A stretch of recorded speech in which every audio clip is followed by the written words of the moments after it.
బేహద్ పరం మహాశాంతి.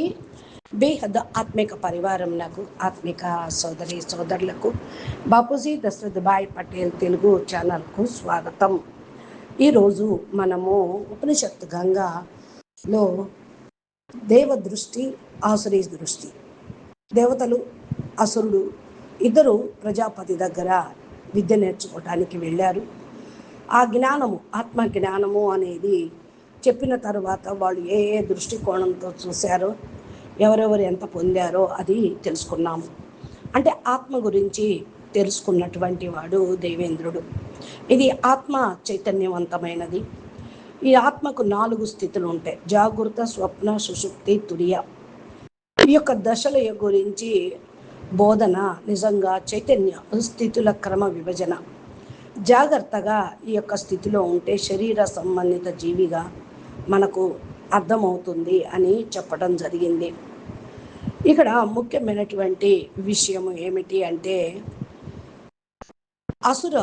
అసురుడు అంటే పూర్తిగా ఒక వంశం కాదు, అది జీవన దృష్టి, ఒక రకమైన రూపం.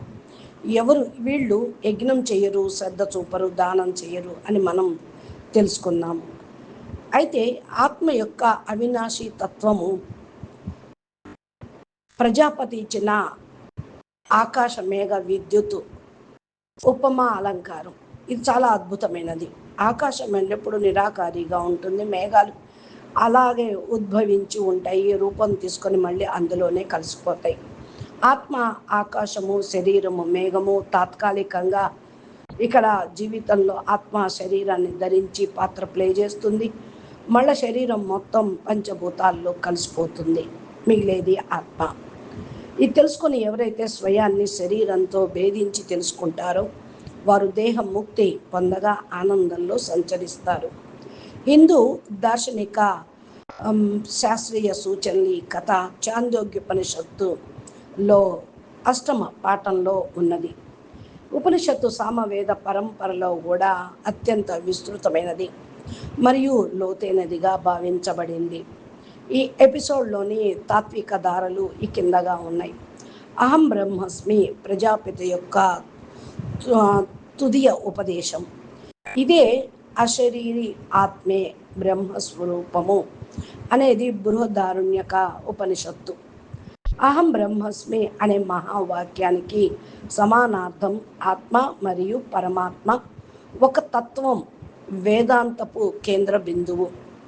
పంచకోశ భావన అంటే ఇంద్రుడు పర్యటన భాషాత్మకంగా అన్నమయ కోశము, శరీరం నుండి మనోమయ కోశము అనగా స్వప్నములోకి, తర్వాత ప్రాణమయ కోశం అనగా సుషుప్తిలోకి, మరియు చివరికి ఆనందమయ కోశం దాకా ప్రయాణమని చెప్పవచ్చు.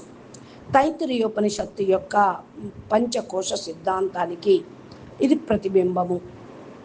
చైతన్యము అనేది ఆత్మ సాక్షి స్థితిలో చూస్తూ ఉంటుంది. కళ్ళు కేవలం పరికరాలు.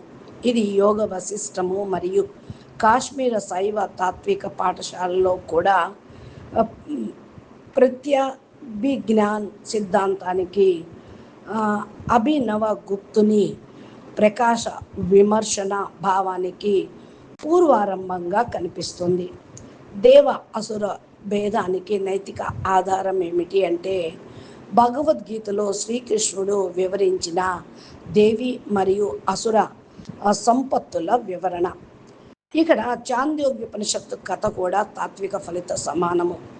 శ్రద్ధ, దానము, అభయం మరియు సత్యం ఇవే దేవత్వ లక్షణాలు. భోగం, హింస మరియు ఆరోజస్ ఇవే అసురతత్వ లక్షణాలు. గురు శిష్య పరంపర ఉపనిషత్తు ఆదేశం తద్విజ్ఞానార్థము ఉన్నది. ఇది తెలుసుకోవటానికి గురువును సంప్రదించవలసినదిగా ఉంది. ఈ ఎపిసోడ్ ఆ దేశానికి ఆ ప్రదేశానికి జీవం పోస్తుంది. ఇంద్రుడు పునర్వార తిరిగిన లాస్ట్ ప్రశ్నించడం జరిగింది. సహనము ఉన్నది, ఇంకా ప్రశ్నకు ఆన్సర్ పొందాలి అని మళ్ళా తిరిగి ప్రజాపతి దగ్గరికి వెళ్ళారు. ఇదే శిష్యత్వానికి ఆదర్శం. ఉదాహరణ అన్నమాట. ఉపసంహారం. ప్రజాపతి యొక్క ఆదేశం నేటికే వర్తించే విధంగా ఉండకూడదు. విరోచనుడు మరియు ఇంద్రుడు కథ ఎక్కడైనా పురాతన ఆశ్రమంలో ముగియదు కదా. ఈ కథ ఎప్పుడూ నడుస్తూనే ఉంది, ఇంకా నడుస్తుంది. మనలో ఎంతమంది విరోచనులుగా ఉన్నాము? మొదటి సమాధానంతో సంతృప్తి చెంది మరి మన ప్రతిబింబం చూసేది నేనే, ఇదే అని తెలుసుకుంటామా? మనలో ఎంతమంది ఇంద్రులుగా ఉన్నాం? ఆ భాగస్వామ్యమైన మధ్యస్థితి నిజానికి తిరస్కరించి పునరావరంగా తిరిగి వచ్చి పూర్తి సత్యం వచ్చే వరకు నిలబడగలిగారేమో. ప్రజాపతి సందేశం కేవలం ఆత్మజ్ఞానంపై కాదు, అది ఒక సామాజిక తాత్విక సందేశము. ఒకసారి మనం తెలుసుకుంటే అదే ఆత్మబాహ్యంగా ఉన్న ప్రతి వస్తువులోని వెలుగే అని విధంగా ఉంటుంది. హింస ఎందుకు? ఒకరికి ఆకలిగా ఉన్నా మరొకరికి ఎందుకు దానం చెయ్యరు? ఒకరు అపరాధమైన అపార నమ్మకత్వంతో జీవిస్తే మరొకరిని ఎందుకు బలంగా విశ్వాసాన్ని ఇవ్వరు? ఇతరులను ఎందుకు నమ్మరు? ఇదే ప్రజాపతి యొక్క యజ్ఞం, ఆత్మ ఏకత్వ యజ్ఞం. బాపూజీ కూడా బోధనల ప్రకారం మనకు ఈ బుద్ధి ఇవ్వటం, దివ్య బుద్ధి, శ్రేష్టమైన బుద్ధి, బేహద్ బుద్ధి ఇచ్చారు. మనం తమను దేహం అనే భావంలో ఉండకుండా ఉన్నతోన్నతమైన ఆత్మ, బేహదాత్మగా మనం భావిస్తూ సుఖ దుఃఖాల భయము, లోభము, చక్రాల నుండి బయట పడగలిగాము. లేకపోతే రాలేం కదా. శరీరం అనే భావంలో ఉంటే చక్రాల్లో ఇరుక్కుపోతారు. ఒకరోజు ఈ యొక్క బౌద్ధ చెట్టు కింద స్థిరంగా పడి కూర్చుంటే నేను శరీరం కాదు, నేను ఆ అశరీరి అవినాశి ఆనందమైన ఆత్మను అని గాఢంగా గ్రహిస్తే ఆ రోజు జీవితంలో అంతరంగ శాంతి దిగిపోతుంది. ఇది బాహ్య పరిస్థితుల వల్ల తీసుకెళ్ళలేనిది. అందుకే ఉపనిషత్తు చెప్తుంది, గురువును ఆశ్రయించండి అని, సమిధ తీసుకువెళ్ళండి అని. మీ అహంకారాన్ని వారి పాదాల వద్ద ఉంచండి మరియు సంయమనం ఉంచండి. ఇంద్రుని నట్టు ఎందుకంటే ఆ జ్ఞానం మాత్రమే పాపం పరేత, జర సరేత, మరణం పరేతగా ఉండి మనకు లభిస్తుంది. అది కేవలం గురు కృపతోనే లభిస్తుంది.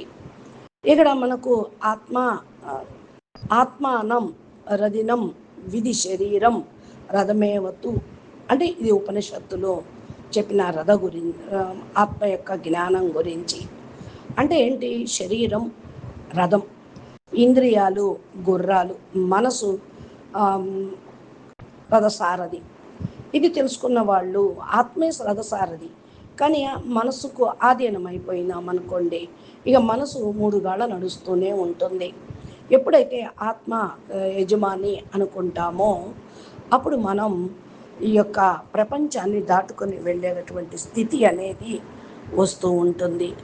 ఇక్కడ ప్రజాపతి, ఇంద్రుడు మరియు విరోచని కథ ద్వారా భారతీయ తాంత్వికతలో అత్యంత ముఖ్యమైనదిగా చెప్తూ ఉంటారు.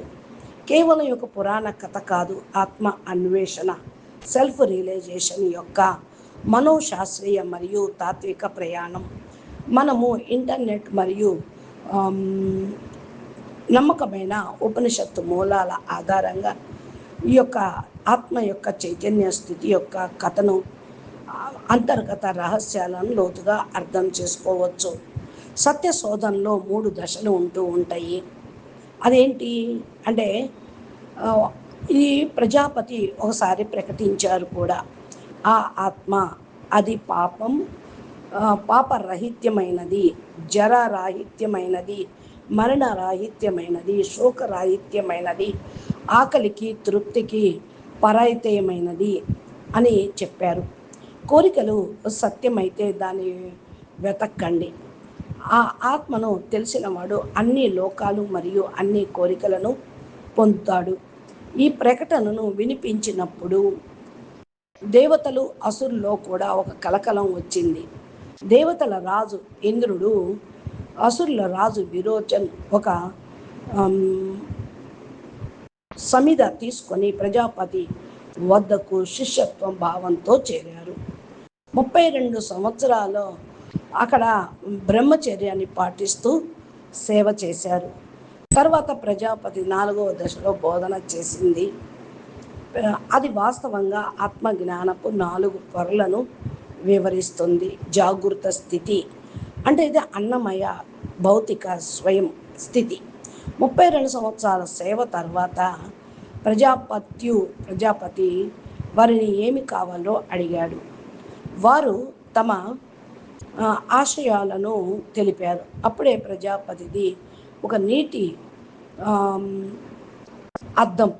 అద్దంలో ప్రతిబింబం చూడమన్నాడు. అందంగా సుశోభితంగా వేషమయ్యే మళ్ళీ చూడమని చెప్పాడు. మామూలుగా చూడమన్నాడు, అందంగా అలంకరించుకొని మళ్ళీ చూడమన్నాడు. ప్రజాపతి చెప్పినట్లు చేశారు. ఆ కళ్ళల్లో కనిపించింది, ఆ నీళ్లలో కనిపించింది అదే ఆత్మ, ఇదే అమృతం మరియు అభయ బ్రహ్మ అన్నారు. ఇక మరి అభిప్రాయం విరోచన, అద్దంలో కనిపించే శరీరమే తన శోభాయమైన శరీరమే ఆత్మను భావించి తృప్తి చెందాడు. మరలా వెళ్ళి అసురుల యొక్క సేవలో, శరీర సేవలో భోగమే పరమ సత్యమని బోధించాడు.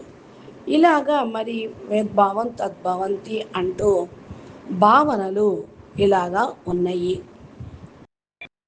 తరుపతి రహస్యాలన్నీ కూడా మరి ఎవరు తెలుసుకున్నారు? ఇంద్రుడే తెలుసుకున్నాడు. కాబట్టి మొదట 3 సమాధానాలు తప్పు లేవు, కానీ అవి ఆత్మ యొక్క బాహ్య వర్ణాలు మాత్రమే. నిజమైన సత్యం ఆకాశం మరియు మేఘాలు ద్వారా వివరించబడింది. అంటే తాత్విక అర్థం అన్నమాట ఇది. ఆత్మ అంటే అనంత ఆకాశము, మేఘాలపై ఆధారపడకుండా ఎల్లప్పుడూ ఉంటూ ఉంది. శుద్ధ చైతన్యము, అజన్మ, అమరము, నిత్యము, మహాసత్యము, మర్తవ్యం.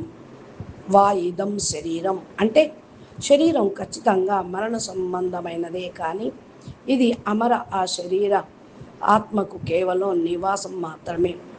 పరిగ్రహం అంటే ఆత్మ తమను శరీరంతో అనుసంధానంగా భావిస్తే సుఖదుఖాల చక్రం నుంచి బయటకు రాలేం. కానీ ఆత్మను శరీరం కాదని తెలుసుకుంటే ఆ వ్యక్తి అశరీరమై పరమ జ్యోతి బ్రహ్మలో లీనమవుతాడు. కాబట్టి ఇక్కడ ఏదైతే బాపూజీ మాటల్లో ఈ యొక్క సారాంశాన్ని వ్యవహారిక భాషలో సమకాలిక అర్థం మరింత లోతుగా ఉంటుంది.